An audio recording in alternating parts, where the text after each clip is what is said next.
ফজরের নামাজের পরে না ঘুমিয়ে তিনটি আমল করলে সম্পদের অভাব হবে না। যারা অভাবের ভিতরে আছেন, যারা কষ্টের ভিতরে আছেন, ফজরের নামাজের পরে আপনি ঘুমিয়ে যাবেন না। এই ফজরের নামাজের সময় আপনি আল্লাহর কাছে যা চাইবেন সেটাই আল্লাহ তাআলা কবুল করবেন। কেননা নবী সাল্লাল্লাহু আলাইহি ওয়াসাল্লাম এই সময় বরকতের দোয়া করেছেন। বুখারীর হাদিস, আল্লাহুম্মা বারিক লি উম্মতি ফি বুকুরিহা, আয় আল্লাহ আমার উম্মতের সকালটা বরকতময় করে দাও। আল্লাহ তাআলা সেটা কবুল করে নিয়েছেন। আপনি ফজরের নামাজের পরে না ঘুমিয়ে তিনটি আমল করবেন। এক নাম্বার হচ্ছে দুরূদ শরীফের আমল। এই দুরূদ শরীফ যদি আপনি 100 বার পড়তে পারেন, আল্লাহ তাআলা আপনার সকল অভাব দূর করবেন, আপনার সকল কষ্ট দূর করবেন। এই দুরূদের ব্যাপারে আল্লাহ তাআলা নিজে আয়াত নাজিল করে দিয়েছেন। কোরআন খুলেন 22 নম্বর পারার 5 নম্বর পৃষ্ঠার 4-5 নম্বর লাইন, সূরা আহজাবের 56 নম্বর আয়াতে আল্লাহ বলছেন, ইন্নাল্লাহা ওয়া মালাইকাতাহু ইউসাল্লুনা আলান নবী ইয়া আইয়ুহাল্লাযীনা আমানু সাল্লু আলাইহি ওয়া সাল্লিমু তাসলিমা।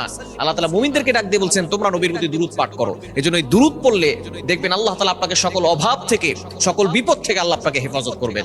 নাম্বার 2, দ্বিতীয় নাম্বার আমল হচ্ছে ইস্তেগফার। আস্তাগফিরুল্লাহ, আস্তাগফিরুল্লাহ, ছোট্ট বাক্য, কিন্তু এটার দ্বারা যে কত ফজিলত আছে আল্লাহ তাআলা নিজেই বলে দিয়েছেন। একটা আমলের মাধ্যমে অনেক পুরস্কার আপনি পাবেন। কোরআন খুলেন 29 নম্বর পারার 11 নম্বর পৃষ্ঠার 8, 9, 10 নম্বর লাইন, সূরা নূহের 10, 11, 12 নম্বর আয়াতগুলোতে আল্লাহ তাআলা সুন্দর করে জানিয়ে দিয়েছেন, ফাকুলতু আস্তাগফিরু রাব্বাকুম ইন্নাহু কানা গাফফারা ইউরসিলিস সামাআ আলাইকুম মিদরারা ওয়া ইউমদিদুকুম বিআমওয়ালিন ওয়া বানিন ওয়া ইয়াজআল লাকুম জান্নাত ওয়া ইয়াজআল লাকুম আনহারা। ইস্তেগফার আমলের মাধ্যমে আল্লাহ তাআলা আপনার গুনাহ ক্ষমা করবেন, সম্পদ দান করবেন।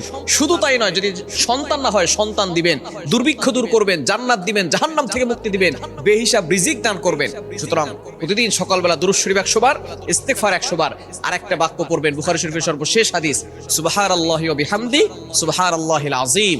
এগুলো যদি আপনি 100 বার পড়তে পারেন, সাগরের ফেনা পরিমাণ গুনাহ হলেও আল্লাহ তাআলা সেই গুনাহ ক্ষমা করে দিবেন এবং আল্লাহ তাআলা আপনাকে সম্পদের মালিক বানিয়ে দিবেন।